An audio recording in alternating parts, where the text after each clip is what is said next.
300 yards. That is all the distance separating one American submarine from the largest warship Japan had ever built.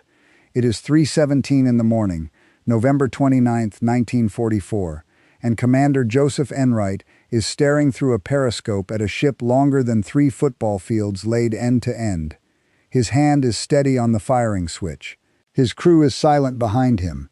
But 11 months earlier, this same man had let Japan's most decorated aircraft carrier slip past him untouched, then walked into his admiral's office and asked to be relieved of command. He spent half a year behind a desk while other captains hunted and killed. Nobody expected him back at sea. Nobody expected this. Now 6 torpedoes sit loaded in his tubes, and somewhere above him, 81 men are holding their breath. What Enright does not know is that the ship in his crosshairs was never supposed to exist, a secret so closely guarded that American intelligence had no name for it, no class, no idea of its true size. In the next 6 hours, 1 failed officer and 1 hidden monster of steel are about to collide, and only one of them will still be afloat by sunrise. The periscope handles were cold under Joseph Enright's palms. 300 yards away, a shadow longer than 3 football fields was turning slowly across the black water, its silhouette blotting out the stars. Enright did not blink. He had waited 11 months for a moment like this one, and he was not about to lose it to fatigue or fear. Somewhere behind him, 80 men stood in the red glow of the control room, listening to their captain breathe. None of them knew yet what they were about to become part of. None of them knew this ship should not have existed at all. To understand how Joseph Enright ended up here, in the darkness south of Tokyo Bay, with his finger over a firing switch, you have to go back to a morning 14 months earlier, to a different submarine, and to the worst day of his career. Enright was 34 years old in November of 1944, a graduate of the United States Naval Academy, class of 1933, a man who had spent 3 years on the Battleship Maryland before qualifying for submarines in 1936. By the time the war reached the Pacific, he had 8 years of experience beneath the waves. On paper, he looked exactly like the kind of officer the submarine force wanted commanding its newest boats. In July of 1943, the Navy gave him USS Dace, fresh off the builder's yard at Electric Boat Company in Groton, Connecticut. It was the assignment every submarine officer dreamed about. A new hull, an experienced crew, and orders sending him straight into the richest hunting grounds in the Pacific, the approaches to Japan itself. Dace crossed the Panama Canal, reached Pearl Harbor in October, and received her patrol orders 2 weeks later. Southeast coast of Honshu. Heavy merchant traffic reported in the area. Everything about the assignment promised results. The first weeks went well enough. On November 7th, Enright found an unescorted freighter and put 3 torpedoes into her. She did not sink. Japanese patrol boats arrived before he could finish the job, and Dace was forced deep to survive the depth charges that followed. When Enright surfaced that night to search for his kill, all he found was an oil slick and drifting wreckage. No ship. The freighter had limped home and been repaired. Damaged, not sunk, not a credit to his record. Then, on November 15th, came the message that would define the rest of his career, one way or another. Ultra-intelligence, the code-breaking program feeding advance warning of Japanese ship movements to American submarines, reported that the aircraft carrier Shokaku had left Yokosuka, steaming south. Shokaku was no ordinary target. She had launched planes at Pearl Harbor. She had fought in nearly every major carrier battle of the war. Sinking her would have made any submarine captain's career. Enright calculated her course, positioned Dace along the most likely track, and waited at periscope depth. When the carrier finally appeared on the horizon, he moved to intercept exactly as doctrine demanded. Get ahead of the target. Submerge. Let her come to you.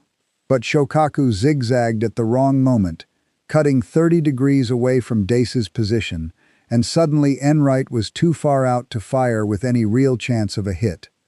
He had a choice in that instant that would haunt him.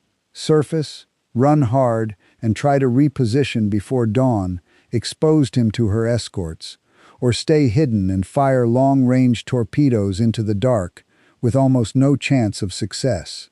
Enright chose to surface and chase. For nearly an hour he pushed Dace at flank speed through the pre-dawn water, but the light was coming up fast, and a submarine caught on the surface near a carrier task force does not survive the encounter. At 0940 hours, with the sun rising and Shokaku's destroyer screen close enough to spot him, Enright made the only call he believed he could make. He ordered Dace to dive. The attack was over before it began. Shokaku steamed on, never knowing how close she had come to the bottom of the ocean. Enright surfaced again after dark, searched the empty horizon, and radioed headquarters the truth. Contact made. Attack aborted, no damage inflicted. The silence that came back from Pearl Harbor felt heavier than any reprimand could have. The rest of that patrol brought nothing to redeem it. A tanker escaped under fire from Japanese escorts on November 23rd. By the time Dace limped back to Midway on December 11th, 49 days at sea had produced exactly 0 confirmed sinkings and 1 missed opportunity against the most valuable carrier in the Pacific theater. Enright knew what his commanding admiral, Charles Lockwood, would think when he read that report.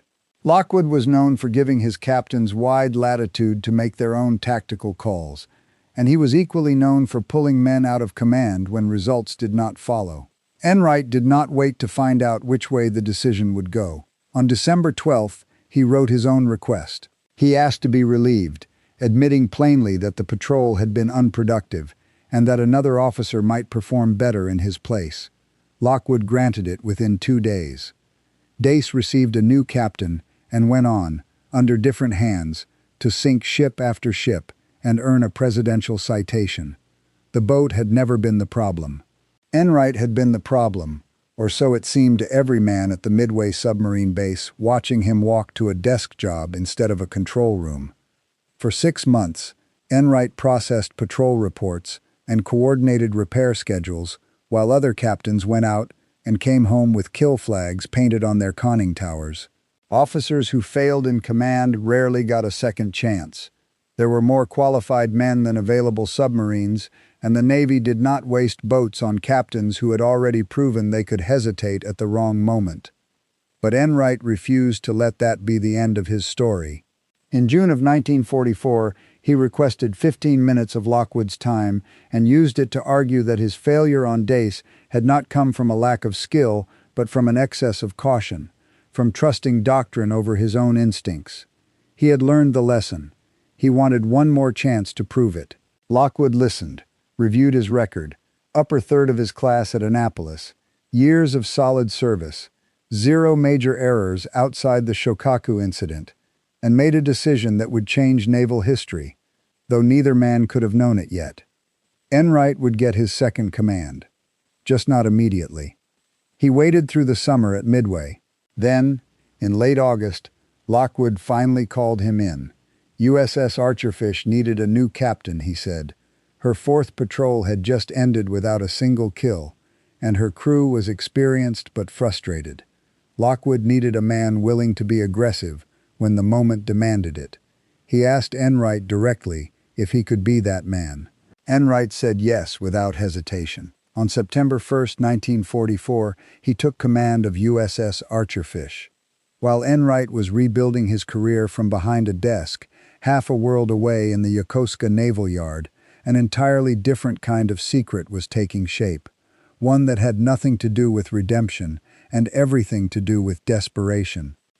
After the catastrophe at Midway in June of 1942, where Japan lost 4 fleet carriers in a single day, the Imperial Navy faced a shortage it could not solve through normal means. Building a new carrier from the keel up took 3 years, and Japan did not have 3 years. Sitting half-finished in dry dock at Yokosuka was the 3rd hull of the Yamato class, sister to the most powerful battleships ever built, 18-inch guns, 72,000 tons, armor that could shrug off almost any naval gun afloat. Someone in the Naval Architecture Office proposed an audacious solution. Strip away the battleship superstructure being built on that hull and replace it with a flight deck. turn a battleship into a carrier, keep the armor belt, keep the survivability, and deliver a warship unlike anything the world had seen. The work continued in near-total secrecy for 2 years, hidden under camouflage netting even as American reconnaissance flights photographed the yard again and again. Nobody in naval intelligence knew what was taking shape underneath that netting. They only knew it was large. Her name was Shinano, after the longest river in Japan, a name reserved for the empire's most important warships. She was commissioned on November 19, 1944, under Captain Toshio Abe, and the ceremony was brief because the ship was nowhere near ready. Watertight doors were missing. Pumps meant for critical compartments had never arrived. Most of her crew had never served aboard a carrier in their lives. Abe asked for 2 more months to finish fitting her out and train his men properly. He was refused. American bombers were striking Tokyo with growing frequency, and Shinano was too valuable and too vulnerable to leave sitting still. She was ordered to Kure, 300 miles away, where she could finish preparation under better protection. Abe wanted better weather and a larger escort before he sailed. He got neither. 3 destroyers, Isokaze, Yukikaze, and Hamakaze, were assigned to guard the largest warship in the world, when 6 would barely have been enough. Abe protested. He was overruled. On November 28, 1944, at 13:30 hours, Shinano departed Yokosuka, carrying 50 kamikaze rocket bombs in her cargo holds and not a single operational aircraft in her hangar bays. She was not yet a warship. She was a ferry carrying a secret through waters that American submarines were known to patrol. That same night, 60 miles south of Tokyo Bay, Joseph Enright's lifeguard assignment, rescuing downed bomber crews, was canceled when the day's air raids were called off. For the first time in weeks, Enright was free to hunt. At 20:48 hours, his radar operator called out a contact. 2 ships, 12 miles distant, bearing north. Large returns. Enright gave the order to close and intercept, with no idea yet that the shape moving through the darkness ahead of him was the ship the entire Imperial Navy had spent 2 years hiding from the world. At 2200 hours, the lookouts on Archerfish's bridge finally got their first visual confirmation. One massive vessel, running with 3 destroyers in tight formation around her, all 4 ships cutting sharp, irregular turns through the dark water. The escorts moved like they were guarding something precious. Enright raised his binoculars and studied the silhouette of the larger ship. Too much superstructure for a tanker. Too much height. Whatever this was, it was a warship, and a big one. His executive officer put her length at over 800 feet. Neither man had a name for what they were looking at. Neither man had ever seen anything like it in a recognition manual. The destroyers made the approach brutally complicated. They ran anti-submarine patterns around the larger ship, forcing the whole formation into irregular turns that made prediction nearly impossible. Enright held his position at 12,000 yards and started doing what submarine captains do best in moments like this.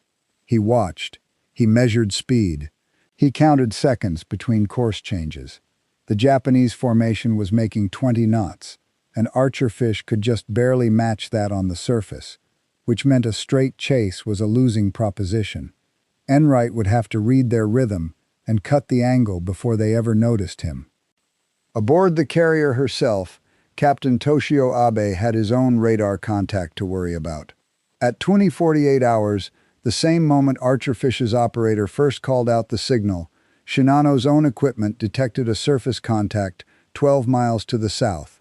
Abe assumed immediately that it was an American submarine, and he ordered a course change to try to shake it off, swinging the formation southwest. The contact matched his turn almost perfectly, holding distance rather than closing, which told Abe something he did not want to believe. Whatever was out there was tracking him, and it was likely radioing his position to other submarines in the area. Abe had read enough intelligence briefings to know that American wolf packs, groups of submarines coordinating an attack together, had become common in these waters. 3 confirmed submarine contacts had been logged near his route in the past week alone.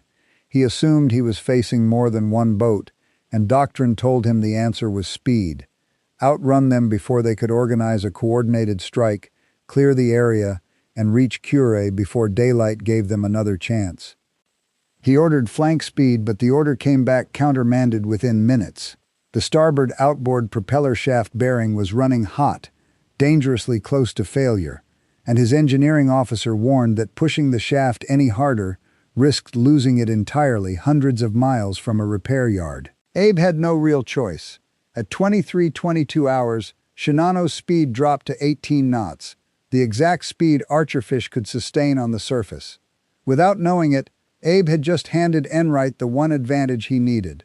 The gap that should have widened all night instead began, slowly and steadily, to close. His officers offered him options, and he turned down every one.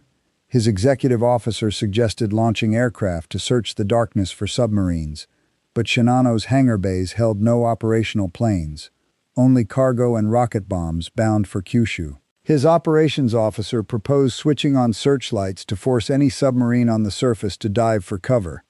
Abe refused outright, certain that lights would only broadcast his position to every submarine within 20 miles, rather than just the one he already suspected was there. The same officer suggested radioing for land-based air cover. Abe refused that too, unwilling to risk a transmission that American codebreakers might intercept and use to pinpoint him more precisely than his enemy already had. He was trying to slip through by stealth and speed alone, never suspecting that the stealth had already failed and the speed had just been taken away from him by his own machinery. Below decks, the ship that carried his flag was still, in every sense that mattered, unfinished. Watertight doors meant to seal her into survivable compartments sat only partially installed. Pumps that should have been fighting flooding in a dozen places had never arrived from the mainland before she sailed. Most of the roughly 2,200 men aboard had never served on a carrier before this voyage, let alone one still being built around them as they crossed dangerous water. Abe had asked for 2 more months in port to finish the work and train his crew properly. He had been given 9 days. Every officer who had walked her passageways in the weeks before departure understood exactly how much remained unfinished, and every one of them had said so, and every one of them had been overruled by a high command that needed her at sea more than it needed her ready. The real chase began at 21:30 hours, when Enright ordered all 4 diesel engines pushed to their absolute limit, rated for 1,600 horsepower each in sustained operation. The engines would need to run at 1,800 to keep pace, a demand that risked real damage. The chief engineer warned him plainly that this kind of strain could crack a bearing or blow a seal hundreds of miles from the nearest friendly port. Enright accepted the risk without hesitation. Losing this target was not a possibility he was willing to entertain. Below decks, the engine room crew watched their gauges climb toward the red, monitoring temperature and fuel burn by lamplight, while the diesels roared and black smoke poured from the exhaust ports into a night too dark for Japanese lookouts to see it. The sound, though, carried for miles across open water, and Enright kept at least 8,000 yards of distance behind the Japanese formation, close enough to track, far enough that engine noise alone would not give him away.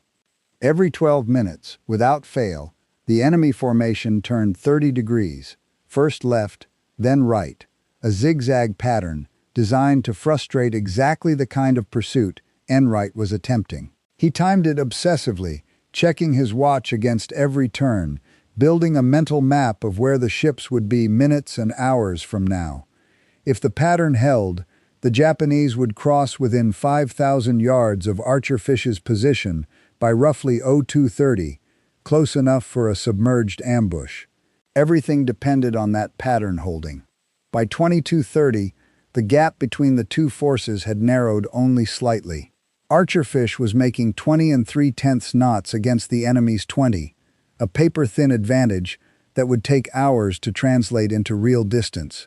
Half an hour later, the Japanese ships turned northwest, cutting the range down to 7,000 yards, close enough now that Archerfish's sonar operator began picking up the steady beat of their propellers through the water. Enright passed the word through the boat. No unnecessary movement, no loud talk.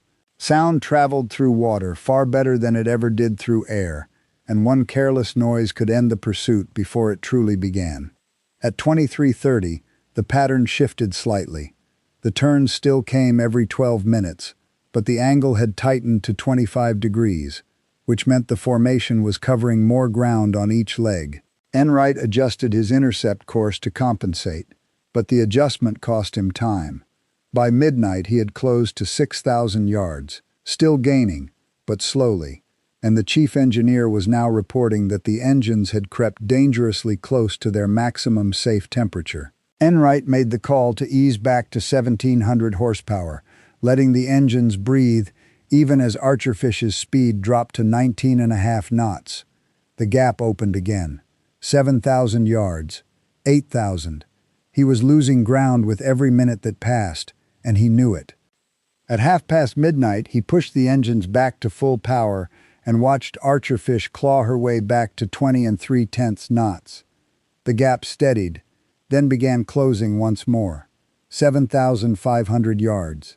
7,000. Then, at 0100 hours, the Japanese formation turned again, this time directly away from him, southwest, putting Archerfish in the worst possible position, chasing dead astern, with no way to close the angle, no matter how hard the engines worked.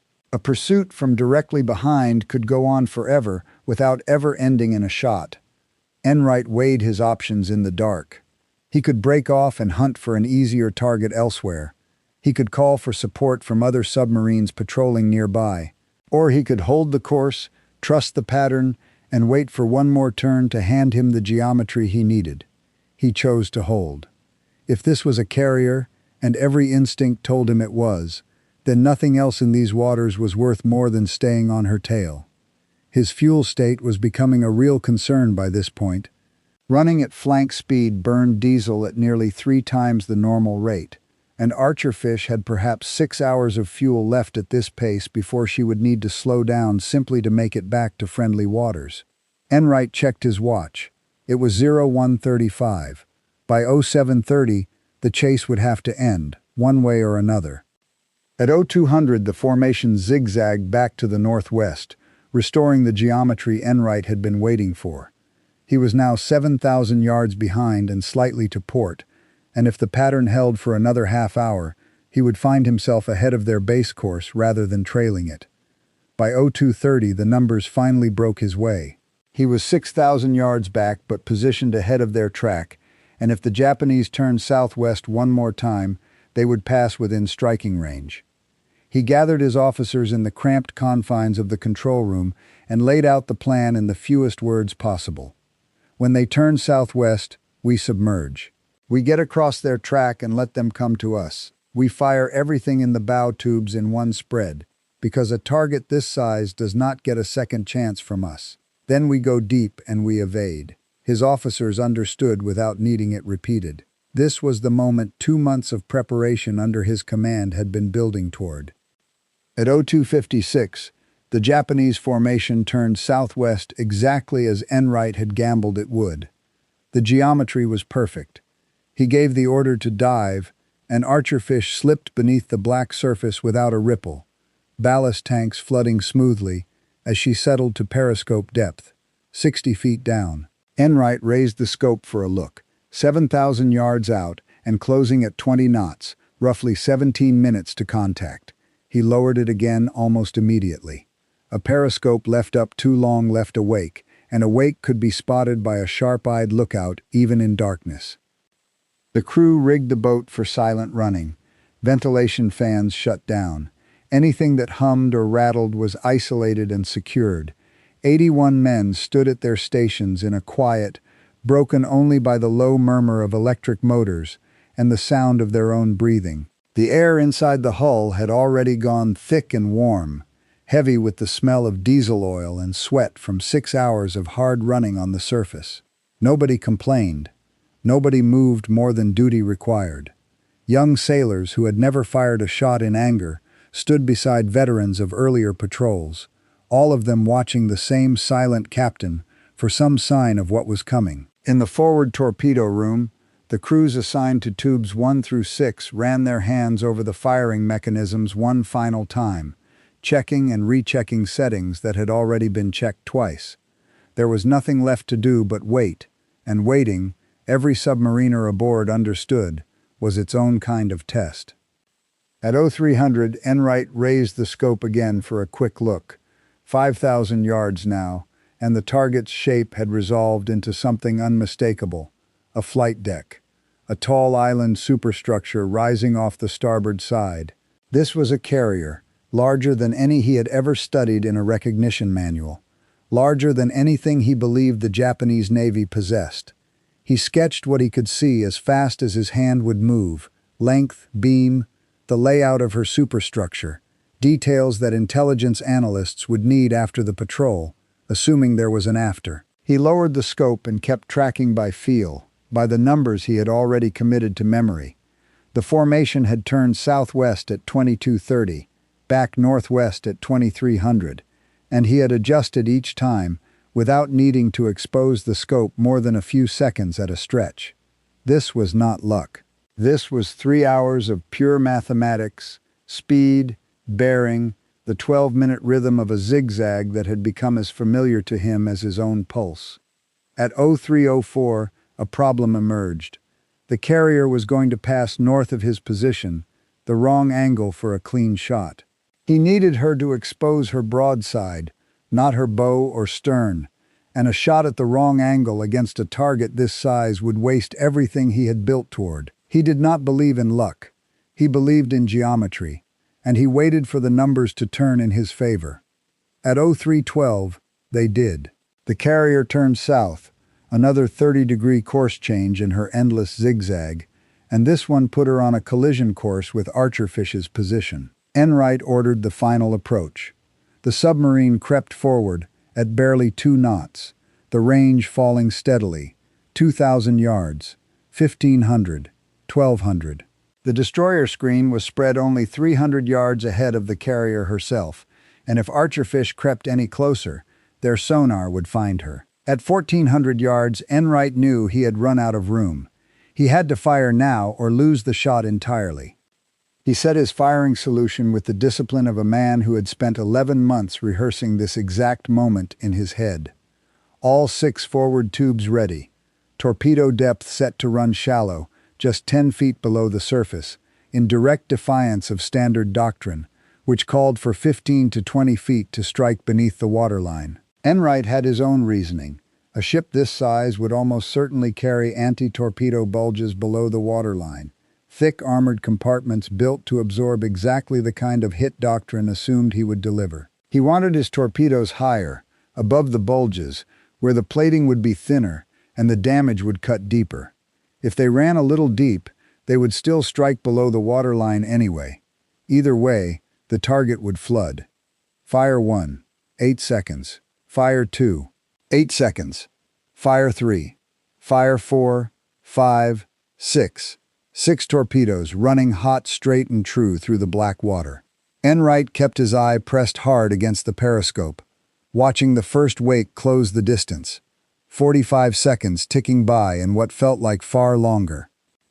The first torpedo struck the carrier's starboard side amidships at 03:117 hours. A fireball tore open the night, and a heavy booming crack rolled back through the water and into the hull of Archerfish herself, a sound the whole crew felt as much as heard. 8 seconds later, the second torpedo hit, another fireball lighting the horizon. For one instant, nobody in the control room breathed, as though the sound itself needed silence to travel the last few feet into their chests. Then the crew erupted in cheers they could barely contain, men who had spent 6 hours in near total quiet, finally letting go of everything they had been holding in. But Enright kept his eye fixed to the scope, unwilling to celebrate a kill he had not yet confirmed with his own eyes. A third hit struck near the stern. A fourth landed forward of amidships. 4 confirmed hits. The last 2 torpedoes ran under the hull or missed wide into the dark, and there was no time left to confirm anything further, because the destroyer escort was already turning hard toward Archerfish's position, and depth charges were coming. Enright gave the order to dive to 400 feet, a depth that pushed dangerously close to what a Below-class submarine's hull was built to survive. Archerfish's rated test depth was 312 feet, with 400 as an absolute operational ceiling, beyond which the pressure hull risked catastrophic failure. Enright was betting everything that the Japanese depth charges were set to detonate shallower than that, and he had no way to know for certain if he was right. The boat dropped fast, venting ballast, flooding tanks, sinking through the dark water, while the crew rigged for silent running once more. No talking. No unnecessary movement. Only the essential systems left running, and every man aboard listening in the dark for what would come next. The hull groaned softly under the growing pressure, as Archerfish passed depths she had rarely been asked to reach, a low creaking that every man aboard felt in his chest before he consciously registered the sound. Nobody spoke. Sailors gripped whatever was nearest, a pipe, a valve wheel, the edge of a bunk, and stared upward as though they could see through steel to whatever was gathering on the surface above them. The first depth charge exploded at 0326 hours, distant, at least 500 yards off, a dull, muffled thud that rolled through the water and rattled loose gear against the deck plates, a sign that the destroyers were guessing rather than tracking. 13 more followed over the next 12 minutes, each one closer than the last felt in the ears of frightened men, even when the instruments said otherwise. None of them close enough to threaten the hull. The Japanese were dropping their pattern where the torpedo wakes had originated, not where Archerfish actually was, 400 yards south and 400 feet down. The geometry that had carried Enright through the entire night carried him through this moment as well. By 0347, the attack stopped. The destroyers had lost contact entirely. Enright held Archerfish at 400 feet for another hour, listening through the hydrophones to the sounds carrying down from the surface. He could hear the carrier's engines fall silent. Then came something else entirely, a deep, grinding, metallic groan that went on, bulkheads failing somewhere far above, compartments giving way one after another. The sound continued for 47 minutes, timed precisely by his sonar operator, a slow procession of groans and cracks and muffled booms that made grown men in the control room exchange glances without a word, imagining things none of them said aloud. Then, finally, silence. A silence so complete after nearly an hour of grinding metal that it felt, to more than one man aboard Archerfish, almost louder than the noise it replaced. Enright assumed the carrier had gone down. He logged the time as 0434 hours. He was wrong, though he had no way of knowing it yet. A submarine sitting 400 feet below the surface cannot see what remains afloat above it. All Enright had was sound, and the sound told him the story was over. At 0500 hours, he brought Archerfish cautiously back up to periscope depth, uncertain whether the destroyers were still hunting. He raised the scope for 3 seconds, swept the horizon in a full circle, and found nothing.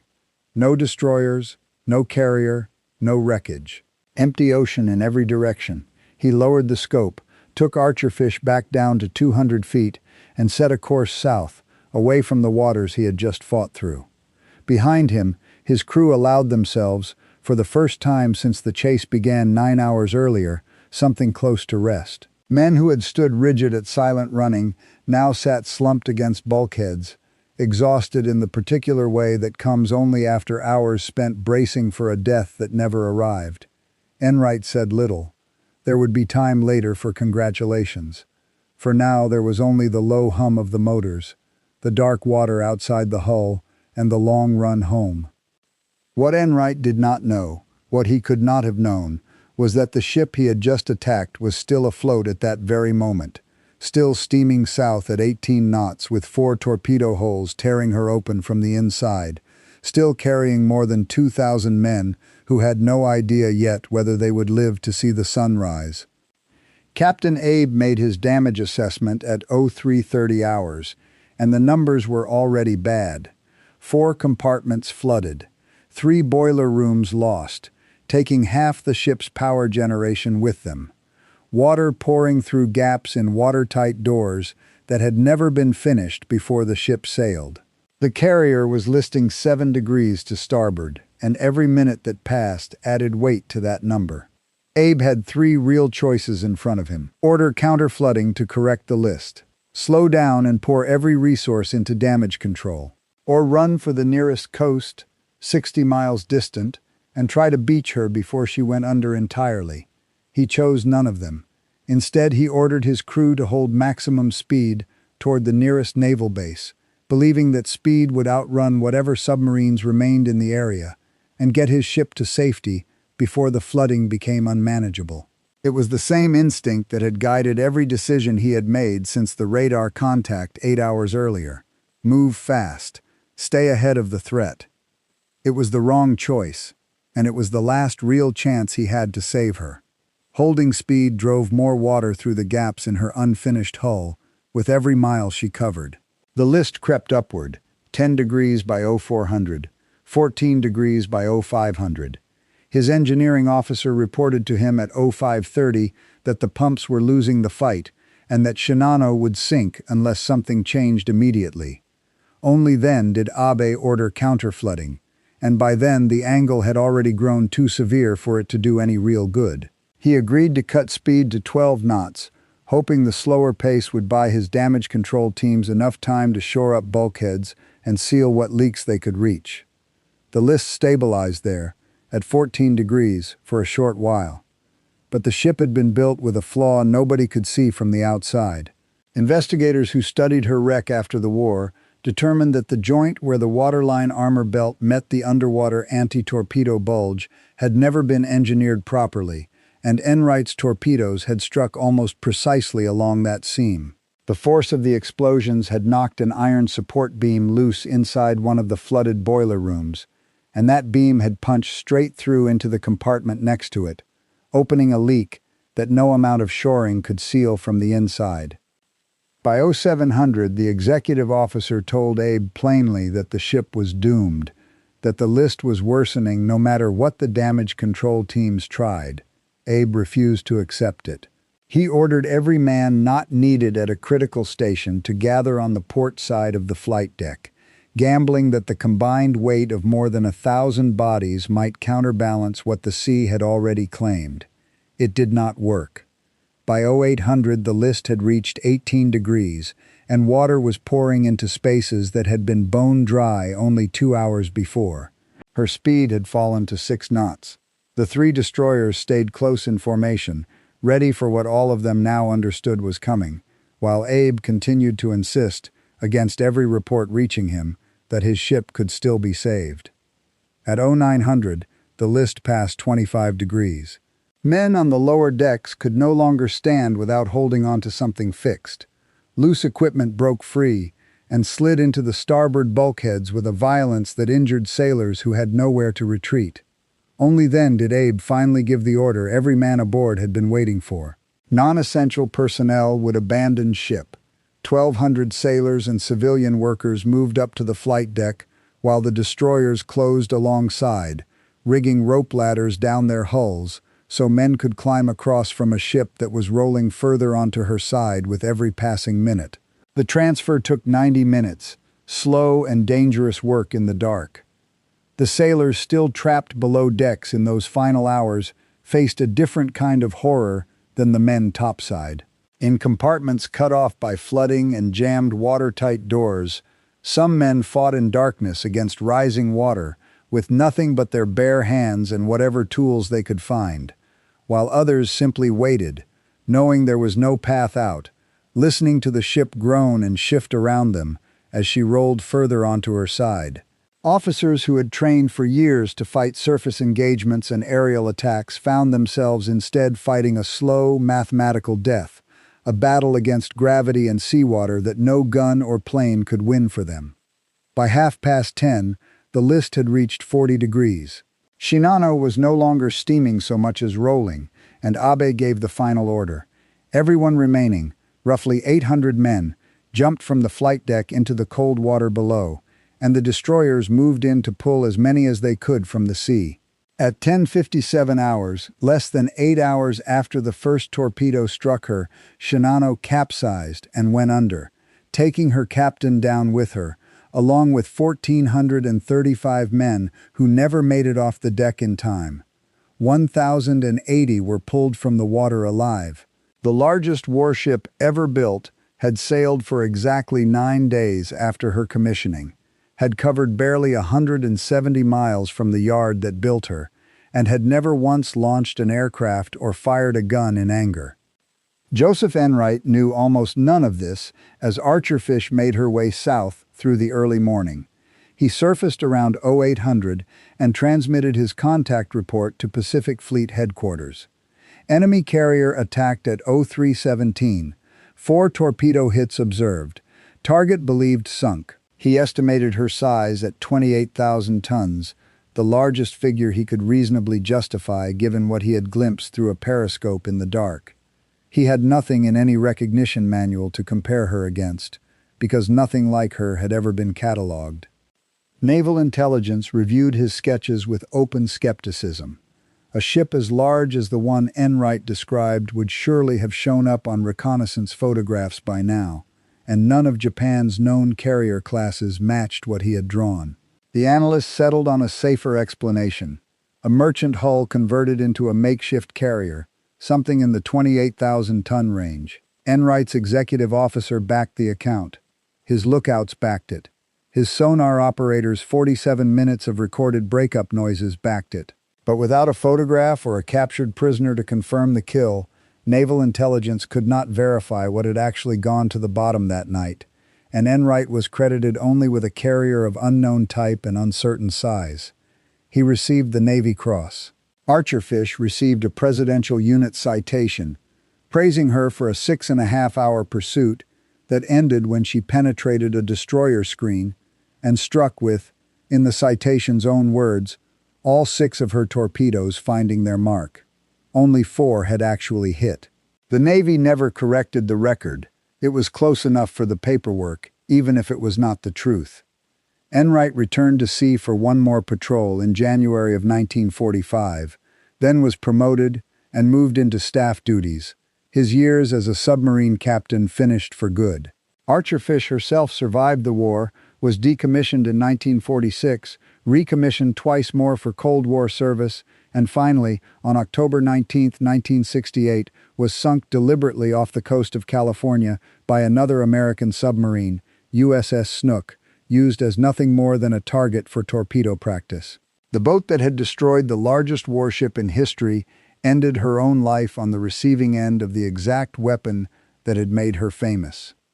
The truth about what Enright had actually sunk did not surface until 1949, when American occupation forces gained access to captured Imperial Japanese Navy records. Buried among them was a single entry that changed everything. Aircraft carrier Shinano, hull number 110, commissioned November 19, 1944, sunk November 29, 1944, at the exact coordinates Enright had radioed in his original report. Displacement, 72,000 long tons. Cause, torpedo attack by an American submarine. Every detail matched.